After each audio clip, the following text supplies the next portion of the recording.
Aujourd'hui, on a essayé de parler d'un sujet à la mode et qui intéresse beaucoup de gens et qui dynamise, comme on l'a vu dans le précédent Meetup, qui dynamise l'écosystème Elixir et l'écosystème Erlang. Il s'agit du framework de développement Phoenix pour le développement web. J'ai fait un petit panel assez complet. On va survoler un peu tous les aspects du framework Phoenix. Voilà, j'espère que ça vous donnera envie de poursuivre et de continuer. Et puis voilà, pourquoi pas de faire une présentation lors d'un prochain meet-up. Donc, pour commencer la présentation, je ne sais pas si vous arrivez bien à lire, mais peut-être que je peux zoomer un peu. C'est mieux? Ouais, c'est mieux. Voilà, donc Phoenix, c'est un framework de développement web. Le développement, il a un peu plus d'1 an, mais à peine. Donc, il a été fait à une vitesse fulgurante et on voit que les développeurs qui ont travaillé sur le framework ont une bonne expérience des frameworks web.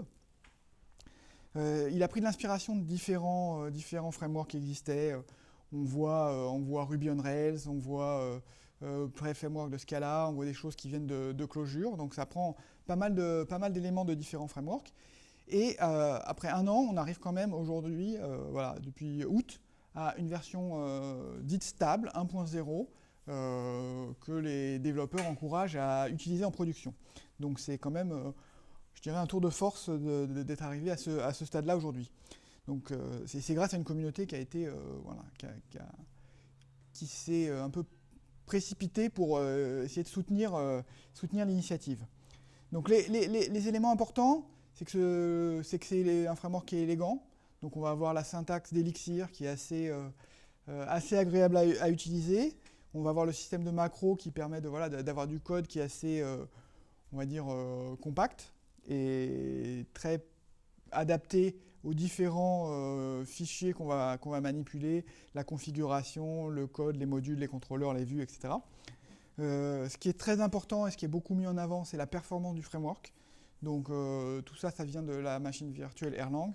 Et ça va être capable de gérer un très grand nombre de connexions simultanées, mais ça va être aussi capable d'avoir un débit, gérer un très grand nombre de requêtes par seconde.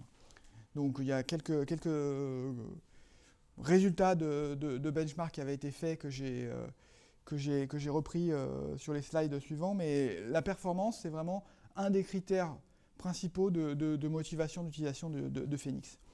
La productivité, bon, on va retrouver par rapport à des frameworks qui sont un peu plus bas niveau, où on va avoir du templating, des pages web, du routing, mais on va souvent regretter de ne pas avoir accès à des frameworks de base de données, par exemple, qui permettent de gérer la persistance. Là, on a tout ça qui est inclus dans la boîte à outils. Voilà. Et les fonctionnalités, donc ce qui est important, c'est que ça gère les pages dynamiques, donc le web standard, mais ça gère aussi très bien le web temps réel avec les WebSockets et le mécanisme de channel. Donc voilà, c'est aussi très apprécié pour cette partie-là. Donc moi qui viens d'un background orienté chat, c'est aussi pour des petits chats web par exemple, c'est Phoenix va être très très utilisé et très très facile à mettre en œuvre. Voilà. Alors en ce qui concerne les performances, j'ai repris 2 benchmarks qu'on trouve sur le web. Donc les performances pour du web traditionnel et des performances pour du web temps réel. Donc pour le web traditionnel, on voit que Phoenix, donc c'est pas la version finale, hein, ça a été fait un petit peu la version 1.0 finale, ça a été fait un petit peu avant, donc ça a pu évoluer dans un sens comme dans l'autre en fonction de la richesse fonctionnelle, etc. Mais on voit quand même que par rapport à Gin qui va être en Go, Play qui va être en Scala, Node, Sinatra et Rails tout en bas, on voit que Phoenix se classe parmi les frameworks les plus performants. Donc là, on voit alors, la machine qui a été prise, c'est en gros la plus grosse machine qui existait chez Rackspace. Donc ça va être 128 Go de RAM, je crois que ça doit être 40 cœurs. Donc voilà, c'est pas une petite machine, mais on voit quand même qu'on arrive à 180 000 requêtes par seconde servies par le framework. pour comparer avec le Rails en bas, sur cette même machine, on était à quasiment 12 000 requêtes par seconde. Donc voilà, c'est plus de 1 à 10 comme rapport, donc c'est quand même assez impressionnant. Ce qu'il faut voir aussi, c'est que la latence est très très faible. Durant le bench, voilà, quand ça charge, on va avoir une latence de 8 millisecondes sur Rails, et c'était 0,61 millisecondes sur Phoenix. Donc voilà, en termes de latence, de consistance, de la capacité à servir les pages, etc., on est vraiment très très bon. Alors sur les connexions concurrentes, il y a Chris McCord qui est le lead développeur de Phoenix qui a fait un bench récemment sur le même genre de machine pour savoir combien ils allaient pouvoir tenir de connexions simultanées en WebSocket recevant des publications sur un channel Phoenix. Donc le résultat, voilà, ils ont atteint 2 millions de connexions simultanées sur une grosse machine, mais quand même 2 millions de connexions simultanées sur ce type de machine.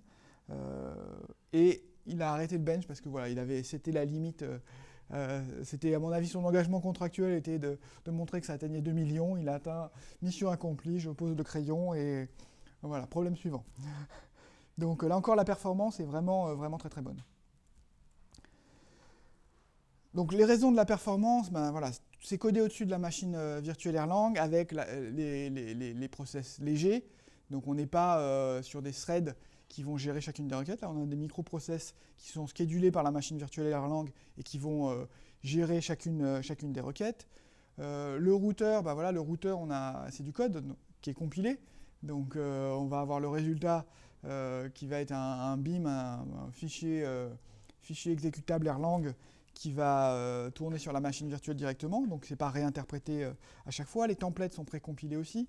Ils sont basés sur des listes chaînées en Erlang. Donc le template, ça consiste à merger plusieurs sources. Donc on va merger plusieurs sources très facilement avec les listes chaînées et de manière surtout performante. On n'a pas à recopier des gros blobs binaires plusieurs fois pour essayer d'agréger la page finale.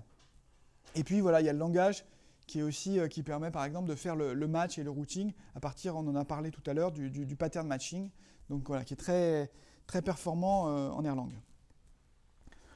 Voilà, il y a aussi quelque chose qui était mis en avant dans le livre sur Phoenix là, qui est en bêta actuellement et qui m'a bien plu, c'est qu'il n'y a pas besoin de Phoenix Delay Job ou Elixir Rescue pour pouvoir traiter des traitements un peu en batch ou en parallèle sans pénaliser les performances de l'application web. On est sur la machine virtuelle Erlang et on va pouvoir faire de l'asynchrone sans aucun problème. Donc là, ça montre les tâches asynchrones telles que mises en avant par Phoenix, mais globalement, on peut créer un process, lancer des process de longue durée et lancer tout un tas de process en tâches de fond qui vont répondre peut-être 10 minutes plus tard, mais globalement, la concurrence est native dans le framework et c'est très agréable. Il n'y a pas besoin de Sidekick, par exemple, pour ceux qui ont fait beaucoup de développement Rails ou Ruby. Donc les concepts, je dirais que c'est assez classique et assez fonctionnel. On a des requêtes qui arrivent. Ces requêtes vont voir leurs paramètres extraits dans une structure de données qui est la connexion. On va trouver l'URL, on va trouver tout un tas d'informations sur la connexion telle qu'elle est envoyée par le client. Cette connexion va être passée à un endpoint. Donc globalement, c'est un moyen de cloisonner les environnements dans Phoenix. Donc on a généralement un endpoint, mais on peut avoir deux endpoints par exemple, pour avoir un endpoint pour séparer le back-end admin de manière clean et propre et être sûr qu'il n'y ait pas d'interférence entre l'admin et la partie front qui est visible du public. Une fois que la connexion elle a été passée au bon endpoint, on va passer dans le routeur. Donc le routeur, ça va être un ensemble de règles qui vont permettre de dire si on match telle URL, on va exécuter tel code globalement. Donc ça route la requête vers le bon contrôleur. Une fois qu'on a routé la requête vers le bon contrôleur, lui, il va regarder les actions que souhaite opérer l'utilisateur. Est-ce que c'est un get, est-ce que c'est un post, est-ce que c'est un delete, etc. Et il va effectuer le traitement et passer les informations à la vue qui va être chargée de rendre le template et le résultat final. Donc les concepts sont assez classiques, mais en fonctionnel, on voit que c'est assez clean parce que voilà, on a c'est de la composition de fonctions en fait. Donc on a une requête qui passe à une connexion. La connexion se passe au endpoint. Le résultat est passé au routeur. Le résultat est passé dans un pipeline, qui est un concept du routeur. C'est passé au contrôleur, c'est passé à la vue. Donc tout ça est un enchaînement de fonctions avec des paramètres. Donc c'est vraiment le web matche très bien avec la logique fonctionnelle. Et tout ça, quand je parlais de ce pipeline, de cet enchaînement de fonctions, tout ça c'est bâti sur un concept assez propre. C'est que José Valli m'appelle les plugs. Qu'en fait, les plugs, c'est juste des fonctions qui prennent un objet connexion, enfin un objet, c'est pas un objet, c'est une structure de données connexion, qui fait des traitements dessus, qui peut ajouter du contenu dans la session, faire des opérations, et qui va passer à l'objet suivant. Donc ça permet d'enchaîner des plugs, comme ça, à la suite. Et tout ça est évidemment composable, donc un plug peut être composé de plusieurs plugs. Donc voilà, si on revient sur le schéma suivant, en fait, finalement, un pipeline va être composé de plusieurs plugs, et c'est lui-même un plug, en fait. Donc voilà, on a le principe est composable à différentes échelles, un peu partout dans le framework de Phoenix. Et donc c'est utilisé un peu pour tout. Ça va être utilisé pour définir les étapes du routeur, des pipelines, les actions des contrôleurs, l'authentification. Ça va être un plug qui va gérer l'authentification, la gestion des sessions, l'envoi, la réception de paramètres, le parsing, le logging. Voilà. Donc tout est à peu près plug dans le framework Phoenix. Donc c'est très important. Et ce qui est assez pratique, c'est que vous pouvez créer les vôtres très facilement et vous intercaler et configurer vos modules pour pouvoir ajouter de la valeur. Par exemple, l'authentification qui est par défaut gérée dans le framework, il est très facile de créer son propre plug qui va gérer l'authentification et faire voilà, les choses nécessaires, le redirect vers les pages d'authentification si nécessaire. Voilà. Là, je n'ai pas encore parlé de la partie données. On fait des applications web, mais elles sont dynamiques, donc elles vont se référer à une base de données. Et donc, les données, elles sont représentées, définies par des modèles. Les modèles tapent dans des repos. Donc, les repos, en gros, c'est un back-end de données. Donc, ça veut dire qu'on peut avoir, en général, on a un back-end de données. On va avoir Postgres, MySQL, etc. Mais on pourrait imaginer d'avoir deux back-ends avec des modèles de données qui vont taper dans différents repos. Et ce qui coordonne tout ça, c'est Ecto, qui est le framework de persistance. Donc j'ai essayé de faire une petite démo, voilà, de passer en revue comment on crée une application de base et quels sont les concepts qu'on va manipuler quand on crée cette application de base. Et donc j'ai repris un projet bonjour. Donc j'avais eu l'idée il y a un certain temps que j'avais commencé à faire en Rails, et puis voilà, c'était un projet perso, j'ai pas eu le temps d'aller bien loin, et je me suis dit, c'est le moment de le dépoussiérer un peu et d'essayer de voir ce qu'on peut faire avec ce projet. Donc voilà, c'est GastronoKit, donc l'idée, le principe, c'est d'essayer de faire un site qui permet aux enfants de noter les restaurants et de savoir est-ce que le restaurant est adapté aux enfants, est-ce qu'il y a des espaces de jeu, le service est rapide, tout ce qui est important pour les enfants, donc complètement différent des critères des adultes. Donc j'ai fait un modèle très simple, hein, le post, la critique, on va avoir le nom, l'adresse du restaurant, et on va avoir un commentaire, et voilà, c'est auto-porté. On va utiliser, comme dans Rails, qui avait popularisé la méthode, le scaffolding, qui permet de générer son code, et puis j'ai utilisé une base locale qui est SQLite pour éviter d'avoir à déployer voilà, en local une base de données. Donc si vous voulez vous mettre à Phoenix et faire un projet de ce genre, vous avez plusieurs prérequis. Donc vous allez devoir installer Erlang et Elixir sur votre machine. Et bizarrement, mais en fait ça s'explique bien, vous allez installer Node.js également, qui est nécessaire pour la compilation des assets, puisqu'ils ont fait le choix assez malin de dire on ne va pas refaire tout un compilateur d'assets qui existe déjà en Node.js, et ils s'appuient sur un compilateur d'assets qui existe déjà, et donc voilà, ils ont gagné beaucoup de temps dans le développement grâce à ça. Globalement, ensuite, vous allez installer X, qui permet d'installer les dépendances. Et ensuite, vous faites, c'est indiqué comme sur le site de Phoenix, vous faites mix archive install Phoenix, ça vous récupère l'archive, et vous êtes prêt, vous avez un environnement qui est prêt pour commencer votre développement. Donc, vous avez beaucoup de commandes mix, qui est un peu l'outil à tout faire d'Elixir. Vous avez beaucoup de commandes qui sont ajoutées par Phoenix pour créer des applications et gérer des opérations comme par exemple la création de la base de données, la migration des données, etc. Donc par exemple, pour créer votre projet, vous allez faire mix Phoenix New GastronoKid et vous allez spécifier votre database qui est SQLite dans mon cas. Ça va vous préconfigurer votre projet, créer le répertoire jusqu'au gitignore, etc. Ça vous demande si vous voulez déjà fetcher toutes les dépendances, vous répondez yes, et ça prépare et ça mouline, et voilà, et vous avez votre structure de projet qui est déjà prête à l'emploi et qui fonctionne. Donc la base de données, là j'ai spécifié la base de données parce que contrairement à Rails qui utilise comme base de données SQLite par défaut, Elixir utilise Postgres par défaut, donc voilà, il faut le préciser si on ne veut pas utiliser Postgres. Ensuite, on va dans le répertoire du projet, on crée la base mix ecto-create, donc ecto c'est le framework de persistance. Il va mouliner et créer la base, donc dans notre cas c'est un fichier SQLite. Donc pour l'instant il est vide, on n'a pas de schéma, on n'a créé aucune donnée.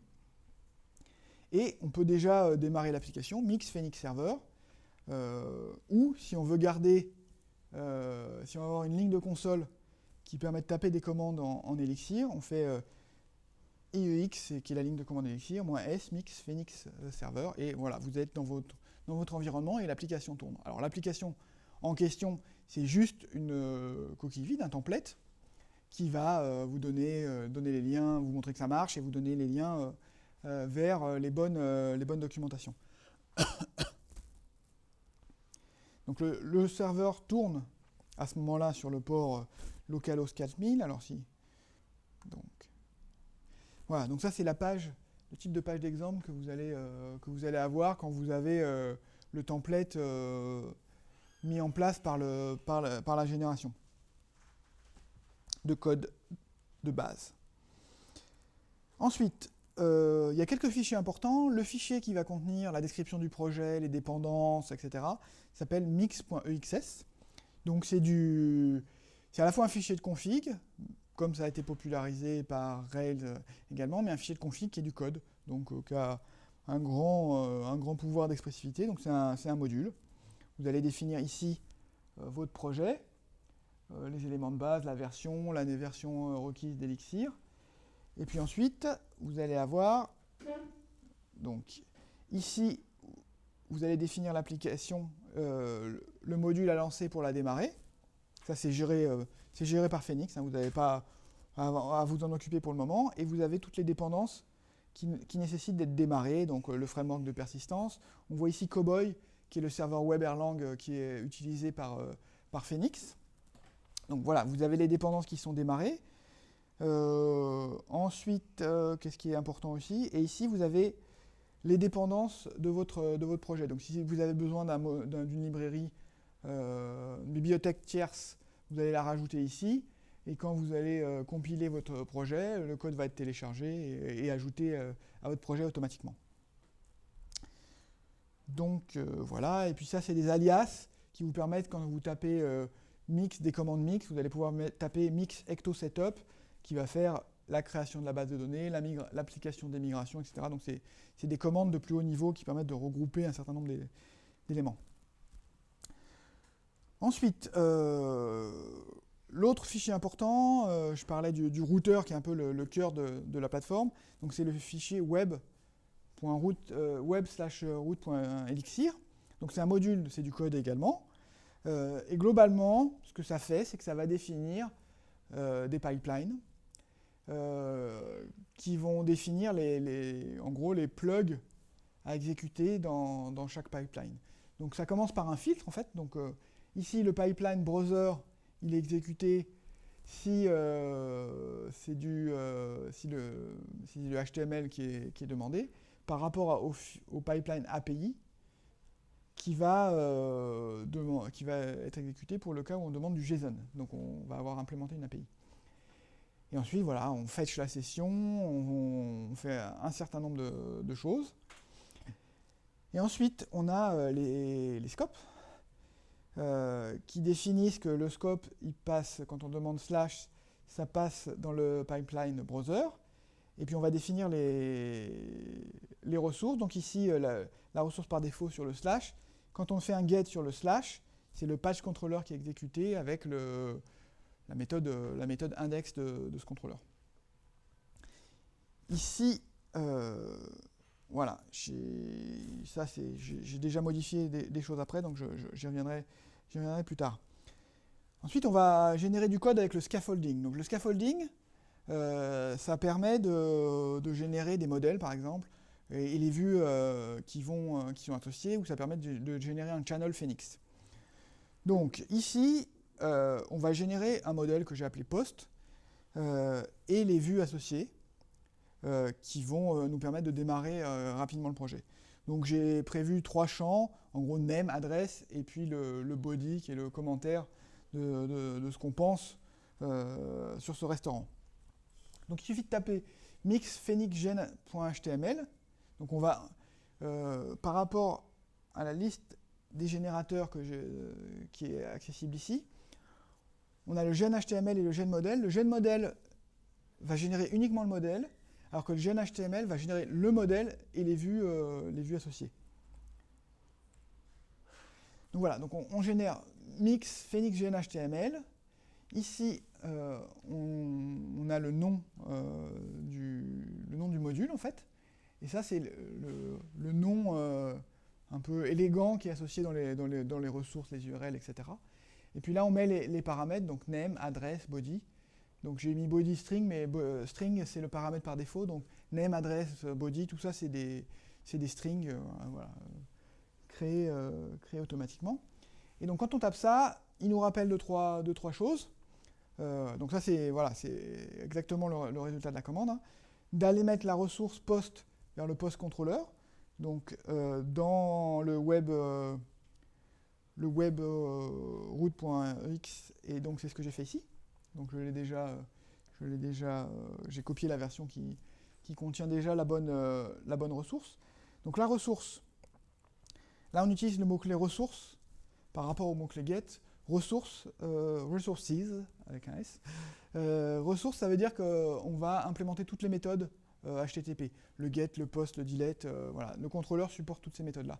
Et donc on route toutes ces méthodes-là vers ce contrôleur-là. Voilà. Et ensuite, une fois qu'on a ajouté ça, on fait le mix ecto migrate qui va, donc ça je l'ai mentionné, qui va faire la génération du code, la compilation et la base de la création de la table en question. Donc avant de faire tout ça, on va regarder un peu ce que nous a créé. On voit qu'ici, il nous a créé tout un tas de fichiers. Pour nous, des contrôleurs, templates, view, même des débuts de tests. Donc on va aller faire un zoom sur quelques fichiers. Donc, le premier fichier, c'est le plus important, enfin c'est le cœur de notre application, c'est le modèle. Donc ici, on voit le modèle qui a été généré. Donc globalement, on va avoir plusieurs choses importantes. On va avoir d'abord le schéma. Donc le schéma qui va définir les champs de notre modèle. Et donc ces champs vont ensuite donner lieu à la génération d'une structure dans Elixir qui permet de manipuler le modèle très simplement. Ensuite, on définit quels sont les champs optionnels ou facultatifs. Et ici, on a quelque chose qui est important, qui s'appelle le change set, et qui en fait permet de mettre le code de validation du modèle. Donc par défaut, il y avait juste cette ligne, cast, param, required field et optional field. Donc en fait, ça prend juste les champs optionnels et requis et ça vérifie qu'ils sont bien là. Et sinon, ça remonte une erreur de validation. Et sinon, j'ai rajouté pour le fun et que ça soit un peu plus amusant, validate length, en disant par exemple que le nom du restaurant doit faire au moins 3 caractères et au maximum 30. Voilà, donc c'est juste pour l'exemple, mais en fait, on enchaîne, on pipe, on fait un pipeline de fonctions de validation en fait. C'est ce qui nous permet de contrôler on a bien les données qu'on attend quand on crée un objet ou quand on update une structure un modèle. Ensuite, ça crée également ce qu'on appelle le fichier de migration. Donc le fichier de migration, là on a créé la structure de données qui va créer les structures Elixir, etc. Le fichier de migration, lui, il va créer, son but c'est de créer la table, ou de modifier les tables de base de données, etc. Donc globalement, dans notre cas, on voit qu'on a un change, et le change, c'est juste, on crée la table post avec les champs en question dans la base de données. On voit deux choses. On voit qu'on a un champ un peu générique qui s'appelle timestamp, qui en fait va créer deux champs dans la base de données, pour la date de création et la date de modification de l'enregistrement.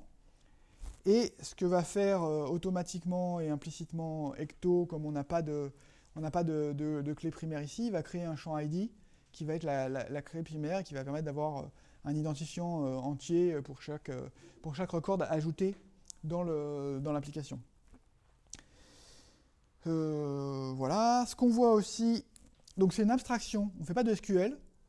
On a un langage qui est le langage Ecto qui permet de manipuler la base de données.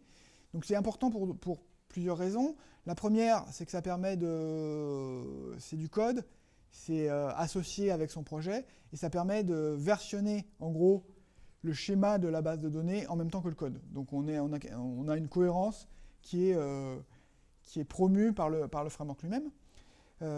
Et l'autre élément, c'est que ce n'est pas du SQL. Donc à partir de ça, le framework Ecto sait générer la migration vers l'avant ou la migration vers l'arrière, qui est le rollback. Donc il sait create table ou il sait drop table si on veut faire un rollback. Donc ça, c'est aussi un avantage de travailler directement avec du code et pas avec le SQL à plus bas niveau. Ensuite, donc là, on a nos données. On a nos données, on est capable de les lire et de les écrire en base. Pour pouvoir accéder à ces données, c'est le composant qui va faire le routage, ça va être le contrôleur. Donc le contrôleur, globalement, c'est un code un peu besogneux, mais en gros, on va dire que quand on fait un get sur l'URL post / on va récupérer l'index. Et donc là, on va récupérer tous les posts et on va le passer et on va faire le rendu de l'index du template à index.html, enfin de la vue avec index.html. Si on est en train de créer, donc on fait un post, on va valider le change set et on va passer sur l'écran new. Pour le create, oui, ça c'est quand on veut faire new, donc on n'a pas encore de paramètres. Là, c'est quand on a des paramètres qu'on est en train de passer, qu'on fait le post, donc pour la création de l'objet. Et là, en dessous, il faut scroller. Voilà, si en gros, on voit que... oui, c'est parti là-haut. On voit que si on valide le change set et on essaye d'insérer l'objet en base, et puis voilà. On a put flash, c'est que c'est un petit endroit dans le template HTML qui permet d'envoyer les messages. Donc ça met que l'objet post a été créé avec succès, et sinon, on a une erreur et on revient sur le formulaire de création de l'objet. Voilà. Et puis après, il y a toutes les méthodes qui permettent de manipuler, créer, détruire les objets et de valider chacune des opérations. Donc voilà, ça donne ça.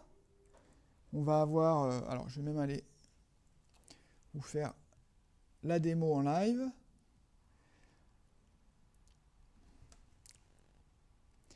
Donc voilà, donc là j'ai déjà créé 2 restaurants. On voit on peut faire show, edit ou delete. Si je fais show, j'ai l'objet, j'ai les éléments du restaurant. Si je fais edit, on voit que j'ai le formulaire d'édition.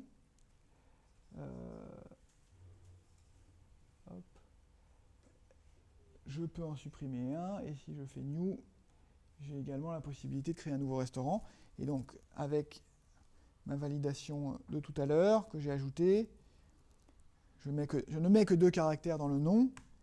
Et voilà. Et donc, on a le code qui est généré automatiquement, qui permet de savoir... Donc ça, c'est ce qu'on appelle les flashs. Donc dans la zone flash, ça va mettre en rouge l'erreur, etc. Et le nom doit être au moins de 3 caractères. Donc ça fait partie des spécifications de notre modèle qu'on a défini, et là, il nous précise très précisément, pour nous aider à remplir le formulaire, quelles contraintes on a violées. Alors, ce qui est très intéressant dans le framework, c'est un peu comme Rails, je ne sais pas s'il y a beaucoup de gens qui ont utilisé Rails parmi vous, mais on a accès à la ligne de commande Elixir, et ça nous permet d'interagir avec notre environnement et avec notre modèle directement depuis la ligne de commande. Donc ici, je vais lancer... une ligne de commande Elixir avec Mix pour avoir tous les bons paramètres qui sont setés en fonction de notre projet, etc. Et l'accès au code, aux dépendances. Voilà, donc tout est seté pour vous. Ensuite, je vais mettre des alias pour que ce soit plus simple à taper. Donc j'ai alias GastronoKit repo, donc on va le manipuler non pas avec l'ensemble du nom, mais juste avec repo. Et alias GastronoKit post, ça sera juste post. Et ensuite, je vais pouvoir directement faire des insertions depuis la ligne de commande, donc insérer mes objets. Les contraintes, la validation qu'on a définie va être appliquée, donc on aura des erreurs aussi si on met des données qui sont incorrectes. Donc on n'a pas de risque, en étant comme ça, d'être trop bas niveau et de casser notre application. Et donc là, on va juste faire repo insert, on inserte dans notre GastronoKit repo un objet, enfin une structure de type post avec les paramètres suivants. Et voilà. Et donc là, on est en mode debug parce qu'on est en mode développement. Donc on voit les commandes SQL qui sont exécutées. Et on voit le résultat, commit, etc. Et on a un retour OK avec notre GastronoKit post qui est retourné. Donc ça, c'est très pratique. Ça vous permet d'aller on va dire réparer votre base ou investiguer sur votre base s'il y a un problème directement en production. Ça peut vous sortir de mauvais pas. Après, sur repo, vous avez beaucoup de commandes qui sont disponibles. Donc vous pouvez récupérer tous les postes, par exemple, et voilà, vous allez récupérer toutes les structures associées. Et vous allez même pouvoir faire des requêtes Ecto, parce que c'est aussi un langage de requête que vous allez pouvoir utiliser dans votre code, ou directement, comme ici, en ligne de commande. Donc on importe le module Ecto Query, et après on est capable de générer des requêtes qui vont pouvoir être composées entre elles. Donc ici j'en ai juste créé une seule, mais donc ça, from, c'est la macro qui est créée par import Ecto Query. Donc repo, je veux une réponse from p in post, where pname égale la cantine de Zoé, select adresse, et voilà, il va me récupérer rue du Faubourg Poissonnière, qui était l'adresse du resto qui s'appelait avec ce nom-là. Là, on va composer une requête, on va faire post count, from p in post select count étoile. Donc là, la requête est juste, on a une Ecto Query qui est retournée, mais elle n'est pas exécutée encore, parce qu'on peut on peut la raffiner et la composer. Et quand on l'exécute, ah oui, non, elle est en dessous, voilà, repo one, donc comme tout à l'heure, la commande one, from p in post count, limit one, et donc ça va retourner le nombre de restaurants qu'on a dans notre, enfin de critiques de restaurants qu'on a dans notre base. Donc vous voyez que voilà, je vous laisse lire la documentation, mais c'est assez riche, et à chaque fois pour débugger, ce qui est très pratique, c'est que vous voyez aussi les requêtes SQL qui sont exécutées, donc vous pouvez voir et vous faire une opinion sur le niveau d'optimisation de ces requêtes qui est effectué. Vous avez le temps qui est pris par la requête, donc vous pouvez voir si vous avez vraisemblablement besoin de créer des index, etc. Donc c'est assez pratique.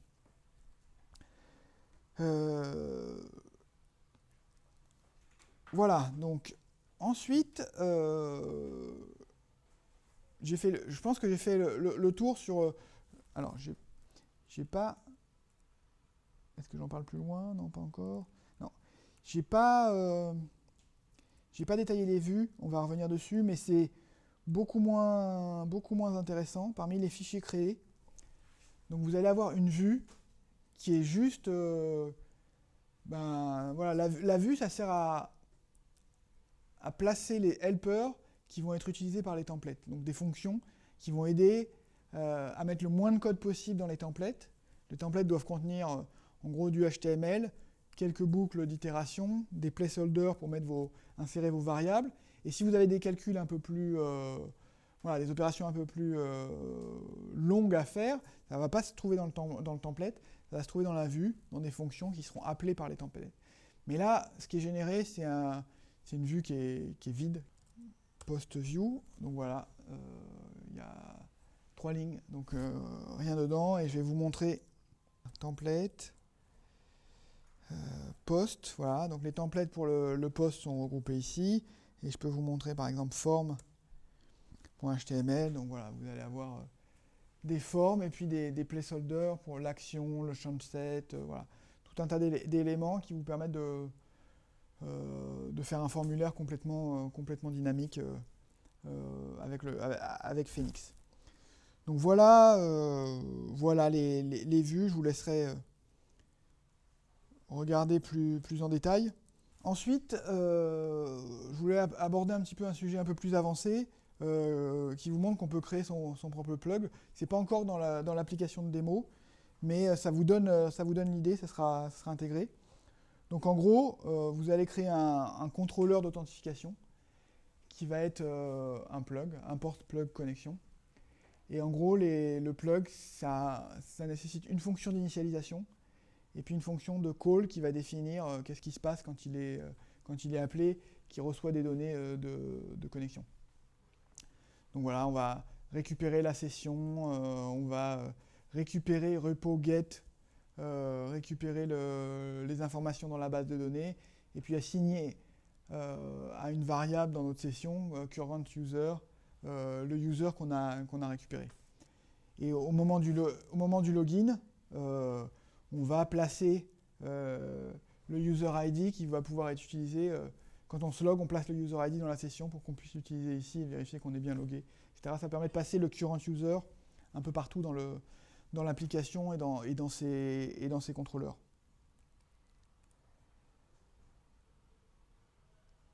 Voilà, donc le plug, après, pour l'utiliser, on va le mettre dans notre pipeline.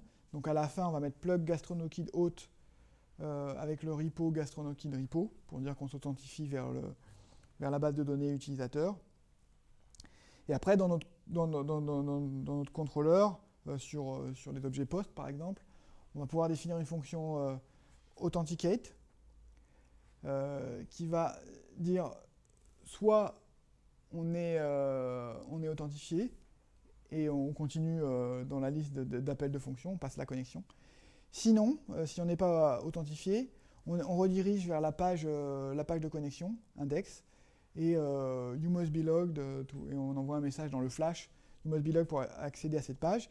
Et dans votre contrôleur, si vous voulez forcer l'authentification, vous allez dire que cette méthode est un plug, plug authenticate when action, par exemple delete, et vous serez forcé d'être authentifié si vous voulez diléter un commentaire, par exemple. Enfin, ouais, un commentaire de restaurant. Voilà. Est-ce que jusqu'ici, ça va? C'était assez dense. Je publierai les slides, donc vous pourrez revenir dessus par la suite et vous aurez accès aussi au repository que j'ai publié. Ouais, on est bien là.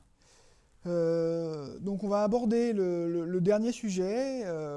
C'est un des sujets qui intéresse beaucoup les développeurs et qui parfois justifie qu'ils développent en Phoenix. Ce sont les channels. Donc les channels, en gros, ça permet d'envoyer du contenu temps réel à une application web et au navigateur des utilisateurs. Donc vous allez avoir de quoi... donc les channels, ça marche sur le mode Publish and Subscribe. Donc vous allez avoir des channels avec des identifiants. Et quand vous publiez, tous ceux qui sont présents, qui ont rejoint la channel à un moment donné, vont recevoir le message. Donc, vous allez pouvoir aussi, comme ça a été le cas pour les pages et les modèles, vous allez pouvoir avoir un générateur qui va vous pré-mâcher le terrain. Donc, Phoenix, Mix Phoenix Gen Channel. Et là, bon, j'ai gardé les exemples standards. On va dire globalement, on crée une chatroom pour le site. Un ensemble de chatrooms pour le site. L'objet est rooms et les topics vont avoir le préfixe rooms. Donc voilà comment on crée le channel. Ça génère que 2 fichiers, donc c'est beaucoup plus modeste. On a le room channel et puis le test associé. Et globalement, la route, elle est un petit peu à un autre endroit pour les channels. C'est qu'on va la trouver dans Web Channel User Socket. C'est là où on va trouver, on va lui dire que le channel rooms, par exemple lobby, va nécessiter l'exécution du code GastroKnocked room channel qu'on vient juste de créer. Globalement, le générateur pour les channels, il y a un peu plus de travail à faire à la main pour câbler un peu le tout, mais bon, disons en 1 heure maximum, grand maximum, vous avez terminé. Surtout si vous suivez le petit guide pas à pas là que je vous ai fait. On va devoir donc dans Web Channel User Socket, vous allez activer la room. Donc en gros, vous décommentez cette définition-là, puis vous vérifiez que c'est le bon topic qui vous intéresse. Donc là, toutes les informations sur le topic room de point étoile vont aller vers les room channels. Ensuite, vous allez devoir modifier un peu le template. Donc là, j'ai été un peu sauvage. J'ai modifié le template général pour dire on va avoir un div, un espace dans lequel on va insérer nos messages, et on va avoir un champ d'input dans lequel on va taper nos messages. Globalement, assez basique. Je le mets en vrac dans la page. On verra ce que ça donne tout à l'heure, mais bon, c'est advienne que pourra. Et puis, comme on fait les manipulations avec jQuery, on dit qu'on va utiliser jQuery en plus dans notre template de jsapp.js, qui lui est un module fourni par Phoenix. Donc voilà, donc ça c'est le template Web Template Layout App HTML.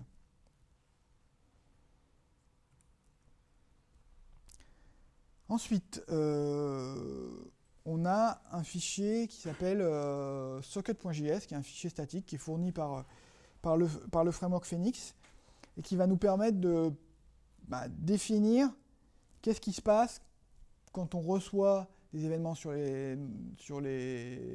venant d'une channel, ou comment on peut envoyer un élément à un channel particulier. Donc globalement, on va dire que là, on définit notre channel. Donc là, on commence par socket connect. On se connecte à notre serveur. Ensuite, on dit qu'on s'intéresse à la channel rooms lobby. Ça, c'est notre jQuery qui permet de référencer les divs à partir de leurs ID dans notre page HTML, la modification qu'on a fait précédemment. Et après, il y a des handlers qui sont fournis par, en gros, Socket.js et le framework Phoenix, qui permettent de faire donc chat input on key press, et on va dire qu'on fait channel push, new message, body, voilà, et on prend l'input de notre formulaire web. Donc en gros, quand on fait entrer dans notre champ d'input, on va envoyer sur notre channel, sur lequel on s'est connecté ici, un new message avec comme deuxième paramètre le texte qu'on vient de saisir. Et on remet à zéro le champ d'input. Et ensuite, ici, qu'est-ce qui se passe quand on reçoit le new message? On va faire message container, on va faire un append, donc ça c'est sur le jQuery, les éléments, et on va mettre le payload qu'on a reçu, on va mettre le body du payload qu'on a reçu, la date, pour avoir une espèce d'historique de chat dans notre page web. Et ensuite, pour terminer, on rejoint notre channel, donc le channel dont on parle ici, Room Lobby. Et dans la console, si on reçoit OK, on affiche qu'on a rejoint le channel proprement. Sinon, on me dit qu'il y a une erreur. Et on finit par export défaut socket pour que ce soit accessible pour d'autres éléments. Et pour finir, donc voilà, un petit piège, c'est pas forcément évident pour câbler tous les éléments. On a le app.js qu'on utilise tout à l'heure dans notre page. Donc on voit que c'est... je suis allé trop loin. Voilà, ici, quand on a modifié notre template, on a rajouté le jQuery, on utilisait déjà le app.js. On va le modifier pour, en gros, décommenter une ligne qui est import socket from /socket. Donc, en gros, ça va utiliser le socket.js et ça active l'usage des WebSockets de Phoenix. Voilà, et il reste un élément final qui va être de définir ce que fait le code de notre channel. Donc, qu'est-ce qui se passe quand la channel reçoit des messages et qu'est-ce qui se passe quand la channel envoie des messages. Donc ici, voilà le code final de notre GastronoKib Room Channel. Donc on lui dit que c'est bien, avec ce use, cette macro Elixir, on lui dit que c'est une channel. On définit qu'est-ce qui se passe lors du join, et c'est là où on fait les checks d'autorisation. Ici, en bas, on voit que l'autorisation, on envoie tout le temps true, donc on ne fait pas de contrôle. Pour l'instant, c'est anonyme et tout le monde peut poster. Donc là, tout le monde peut rejoindre la channel, sinon on peut répondre unauthorize. Et on a deux choses ici. On a le handle in et le handle out. Donc le handle in, c'est quand on reçoit, avec le pattern matching d'Elixir, quand on reçoit new message avec un body, on broadcast sur la socket, sur ce channel, new message avec le même body. Et là, le broadcast, il va déclencher le handle out. Donc le broadcast, ça veut dire qu'on va envoyer à toutes les sockets qui sont connectées. Et en sortie, c'est le handle out qui va communiquer avec les sockets toutes les sockets qui sont connectées. On push vers la socket new message payload. Voilà, globalement basique. On prend, on broadcast et on formate même pas le payload, on le renvoie tel quel. Voilà, donc ça donne ça. Je vais même vous faire la démo. Donc voilà, donc join successfully. Donc nous sommes connectés au channel et je poste dessus et ça s'affiche, c'est reçu par le channel. Et si, donc je dois avoir un deuxième navigateur qui est Chrome. Donc,